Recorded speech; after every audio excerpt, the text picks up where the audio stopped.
अधीर मन झाले. भाग 41. आकाश अशक्त होताना पाहून जुली त्याच्याकडे बघून म्हणाली, अरे हिरो, मला कसलाही पश्चाताप नाही. इथे सगळ्यांची कहाणी सारखीच आहे. सगळ्यांचे ऐकून घेतल्यास तुम्हाला नैराश्य येईल. जुली एक दीर्घ श्वास घेत म्हणाली आणि मग तिची गोष्ट पुढे चालू ठेवली. मुलींना इथे सोडून दिलेले दिवस गेले. आता घरच्या जबाबदाऱ्या आम्हाला इथे यायला भाग पाडतात.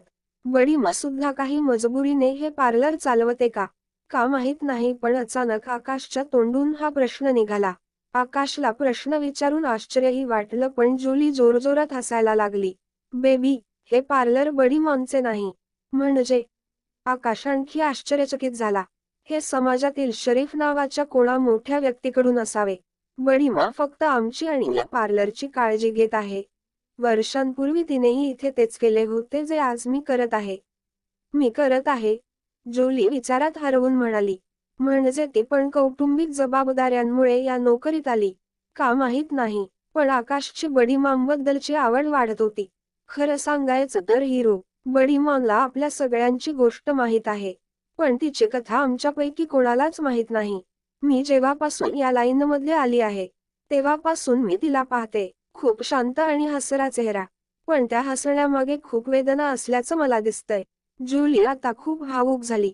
त्यांचे कुटुंब? आकाशनं दुसरा प्रश्न विचारला. आश्चर्य वाटतं. आपल्या सर्वांचं एक कुटुंब आहे आणि त्या कुटुंबाचा आनंद आपल्याला हे काम करताना पश्चाताप होऊ देत नाही.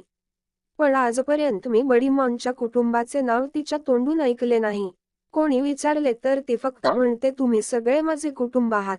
आणि खरंच तसंच आहे. जसं आम्ही आमची कमाई आमच्या कुटुंबासाठी खर्च करतो, तशीच कमाई ते आमच्यावर खर्च करतात. जोलीच्या या शब्दांतून मोठ्या आईबद्दल आदर व्यक्त होत होता. ते एवढे जर चांगले आहेत, मग तुम्हा लोकांना अशा गोष्टी करायला का प्रोत्साहन का देता? आकाशनं आता तर्क केला. तुला असं कोणी सांगितलं? अशा अनेक मुली आहेत ज्यांना त्यांनी यातून बाहेर निघण्यासाठी पटवलं की तुम्ही हे करू नका. आणि त्यांना त्यांच्या कुटुंबियांकडे परत पाठवण्यासाठी स्वतःचे पैसे दिले. आम्हालाही समजावलं होतं, पण इथे येण्याआधीच आम्ही आमचं शरीर विकलं होतं. मग या शरीराला कोणी एकदा हात लावला काय आणि 1000 वेळा हात लावला काय? काय फरक पडतो ना? आकाश जुलीकडे एकटक पाहत होता. मला माहित आहे हिरू, तुला विश्वास होत नसणार की आमच्या लाईन्स मध्ये कोणीतरी इतकं चांगलं असू शकतो. पण जसं चांगल्या लोकांच्या लोकसंख्येमध्ये सगळेच चांगले नसतात, त्याचप्रमाणे वाईट लोकांच्या लोकसंख्येमध्ये सगळेच वाईट नसतात. जुली आकाशकडे बघत म्हणाली. आकाश काहीतरी विचार करत होता आणि जुलीच्याही ते लक्षात आलं. अरे हिरो, तुला या लाईन मध्ये इतका रस का आहे? चला एक आवड काढूया. जुलीनं गांभीर्य कमी करण्यासाठी आकाशच्या मानेवर एक किस करत म्हटलं. आकाश स्थावर स्थिर बसला होता. अहो, तू माणूस आहेस की नाही याने तुला काहीच फरक पडत नाहीये. तुम्ही पण माणूस आहात की नाही याने तुला काही फरक देखील पडत नाही. आकाश जुलीकडे हसत म्हणाला. म्हणजे? जुलीला समजलं नाही. तुझं अंग तापाने जळत आहे? आकाशने चिंता व्यक्त केली. कोणीही त्याची काळजी करत नाही. आणि तू पण नको करू. जुली तिचे मोकळे केस फिरवत म्हणाली. चल आता आराम करा. मी निघतो, म्हणत आकाश उठून उभा राहिला. तू खरंच विचित्र आहेस, जुली जरा संकोचून म्हणाली. हे घे पैसे. आकाश खिशातले सगळे पैसे जुलीच्या हातात देत म्हणाला. प्रत्येक वेळी तुम्ही असं करता तेव्हा मला लाज वाटते. ते वेगळी गोष्ट आहे की मी अंथरुणावर अजिबात लाजाळू नाही. पण माझ्या कष्टाचे पैसे अशा प्रकारे घेतल्याने माझे डोळे शरमेने खाली येतात. जुली म्हणाली. मी कोणी नाही. मी तुझा मित्र आहे आणि मी माझ्या मित्राला मदत करतो. चल मी निघतो आता. आकाश म्हणाला आणि निघून गेला. खोलीतून बाहेर येताच त्याला एक वृद्ध महिला मसाज पार्लरच्या रिसेप्शनवर येताना दिसली. आज का माहित नाही, पण आकाशलाही बडीमामबद्दल आदर वाटू लागला. तिला पाहून नेहमी सुन्न वाटायचं, पण आज पहिल्यांदाच समोरासमोर आकाश त्यांना बघून हसला. आकाशला असं हसताना पाहून बडीमा सुद्धा आश्चर्यचकित झाली. पण जास्त विचार न करता तीही आकाशला पाहून स्माईल दिली. त्यानंतर आकाश तेथून निघून गेला. आकाश निघताच जासूसनं हेमाजीला कॉल केला. आकाशनं मसाज पार्लर सोडली. तो आज पुन्हा तिथे पोहोचला. शेवटी त्याच्या मनात काय चाललंय ते मला समजत नाहीये. हेमाजीनं बडबड करत फोन ठेवला. आकाश पुन्हा हॉटेलच्या खोलीत परतला. संध्याकाळ झाली होती आणि अनिताजी आणि हेमाजीही शॉपिंग करून हॉटेलवर पोहोचले होते. आकाश नुकतेच त्यांच्या खोलीत पोहोचले होते तेव्हा अनिताजी त्यांच्या खोलीत आल्या. बेटा, तू कुठे होतास? अनिताजींनी येताच विचारलं. कुठेही नाही आई, मी फक्त फिरायला गेलो होतो, आकाशनं उत्तर दिलं. हे बघ, मी तुमच्यासाठी शर्ट आणला आहे. आकाशला शर्ट देताना अनिताजींनी पुन्हा विचारले. तुला आवडलं का? हो आई, खूप छान शर्ट आहे. तुझी निवड सर्वोत्तम आहे. मला शर्ट कसा दिसतो ते बघू दे. असं म्हणत आकाश बेडवरून उठला आणि ड्रेसिंग टेबलकडे निघाला. पण उभं असतानाच आकाशचे पाय डळमळू लागले. डोकं जोरात हलू लागलं. आकाशनं जवळच्या खुर्चीवर हात ठेवला नसता तर कदाचित तो जमिनीवर पडला असता. अनिताजींनी आकाशची ही अवस्था पाहिल्यावर त्या लगेच उभ्या राहिल्या आणि आकाशला आधार देत काळजीत स्वरात बोलल्या. आकाश, आकाश बेटा, तुला काय झालं? तू ठीक आहेस ना? हो आई, मी ठीक आहे. मला माहित नाही, मला फक्त चक्कर आली आहे, आकाश डोके धरून म्हणाला. बेटा इथे बस. अनिताजींनी हळूच आकाशला खुर्चीवर बसवलं आणि बेडच्या शेजारी असलेल्या टेबलावर पडलेल्या भांड्यातून आकाशला पाणी दिले. पाणी पिऊनही आकाश डोळे मिटून खुर्चीवर बसला होता. बेटा, काय झालंय तुला? जवळच्या डॉक्टरांना बोलवा. अनिताजी पुन्हा घाबरल्या. त्याचवेळी हेमाजीही आकाशच्या खोलीत आल्या आणि आकाश डोळे मिटून खुर्चीवर होऊन असल्याचे पाहून तीही घाबरलेल्या आवाजात बोलली. आकाश, काय झालं तुला? वहिनी, वहिनी, काय झालं आकाशला? हेमाजींनी आकाशच्या पाठीवर आणि गालावर थाप मारली आणि आकाशची अवस्था पाहून हेमाजी आणि अनिताजी दोघेही घाबरले. आकाश अजूनही बेशुद्ध अवस्थेतच पडला होता आणि अनिताजी आणि हेमाजी दोघेही पूर्णपणे तल्लीन झाले होते. तेवढ्यात आकाश, भाऊ, म्हणत हसत खुर्चीवरून उठला. अनिताजी आणि हेमाजींचे चेहरे पाहून आकाश टाळी वाजवत हसत म्हणाला.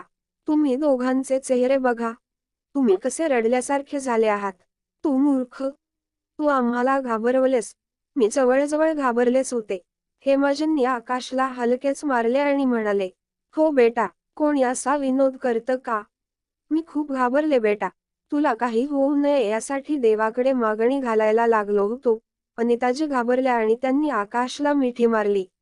माझी जगातील सर्वोत्तम आई, मला काहीही होणार नाही, असं म्हणत आकाशनेही आईला मिठी मारली. मी मागे उभी आहे. आई आणि मुलगा एकमेकांना मिठी मारताना हेमाजींनी तक्रार केली. अहो, तुम्ही पण या आत्या. आकाशने हेमाजींच्या दिशेने हात पुढे करून त्यांना मिठी मारली. आकाशचं मन अजूनही भटकत होते पण अनिताजी आणि हेमाजींना त्याची काळजी वाटू नये म्हणून त्याने हे कुप्रथा करून त्यांचे लक्ष दुसरीकडे वळवले. आता हा भरत मिलाप संपूया. आमच्या फ्लाईटची वेळ झाली आहे. हेमाजी जरा घाईतच म्हणाल्या. खरं तर फ्लाईटची वेळ झाली होती म्हणून सगळे पटकन विमानतळाकडे निघाले. मनालीला पोहोचलो तोपर्यंत रात्री उशीर झाला होता. त्यामुळे सर्वजण थेट आपापल्या खोलीत जाऊन झोपले. दुसऱ्या दिवशी आकाश नेहमीप्रमाणे ऑफिसला निघाला. कार्यालयात पोहोचल्यानंतर तो त्यावेळी केबिनमध्ये शिरला होता. शिरीषजी त्याच्या मागे त्याच्या केबिनकडे गेले. शिरीषजींना पाहून आकाश म्हणाला. ये काका? शिरीषजींना विचारले. एस यंग बॉय, तुमची बॉम्बे ट्रिप कशी होती? खूप छान. आई आणि आत्यासोबत मजा आली, आकाश हसत उत्तरला. बेटा, तुला आता व्यवसायात रस आहे हे पाहून विरल आणि मी तुझ्यासाठी काहीतरी विचार केला आहे. शिरीषजी म्हणाले. हो, सांग काका, आकाशनं उत्तर दिलं. हो, मी विरलला फोन केला आहे. तो आल्यावर बोलू, शिरीषजी दरवाजाकडे बघत म्हणाले. तेवढ्यात विरलही आकाशच्या केबिनमध्ये शिरला. काकांशी बोललात का? विरलने येताच विचारलं. नाही, मी फक्त तुझीच वाट पाहत होतो, शिरीषजींनी उत्तर दिलं. अहो, मला सांगा तुम्हाला काय वाटलं? मी वाट पाहतोय, आकाशनं व्यत्यय आणला. दादा, मी आणि काकांनी ठरवलं आहे की हा सगळा व्यवसाय तुमचा आहे आणि आता तुम्ही याकडे थोडंसं लक्ष देताय, आकाशनं पुढे बोलायच्या आधीच विरलला अडवलं. हा व्यवसाय माझा एकट्याचा नसून आपल्या सर्वांचा आहे. हो दादा, मला माहित आहे की तू कधीच मालकी दाखवली नाहीस, पण कागदावर तू मालक आहेस. त्यामुळे तुला व्यवसायाची गुंतागुंत माहीत असायला हवी. विरल पुढे म्हणाला. हो बेटा, मी भारताबाहेर प्रकल्प हाताळतो आणि व्यवस्थापन क्वचितच पाहतो. त्यामुळे आपल्या दोघांनाही तुम्हाला व्यवसायातील गुंतागुंत समजावून सांगायला वेळ नाही, शिरीषजींनीही आपली बाजू मांडली. हो मग? आकाश प्रश्नार्थक नजरेने म्हणाला. म्हणून आम्ही तुमच्यासाठी सेक्रेटरी नेमण्याचा विचार करत होतो, जेणेकरून तो तुम्हाला व्यवसायाबद्दल सविस्तर समजावून सांगू शकेल. विरलने आकाशला समजावले. नाही, मला सेक्रेटरीची गरज नाही. दादा, हे नक्कीच गरज आहे. कधी कधी असे होईल की आम्ही तुमच्याशी व्यापार करार करू शकणार नाही. दुसरे कोणीतरी सादरीकरण पाहू शकेल, पण तुम्हाला डील फायनल करावी लागेल. आणि यासाठी हे वाचा ते वाचा अशी माहिती असणे खूप महत्त्वाचे आहे आणि म्हणूनच सेक्रेटरी असणे हा एक चांगला पर्याय आहे. विरलने मग आकाशला समजावून सांगितले. हो बेटा, विरल खरं सांगतो, आता तू व्यवसायाकडे एक पाऊल टाकलं आहेस. मागे हटू नकोस. शिरीषजींनीही आकाशला समजावलं. ठीक आहे, तुम्हा दोघांना आवडते म्हणून आकाशने शेवटी होकार दिला.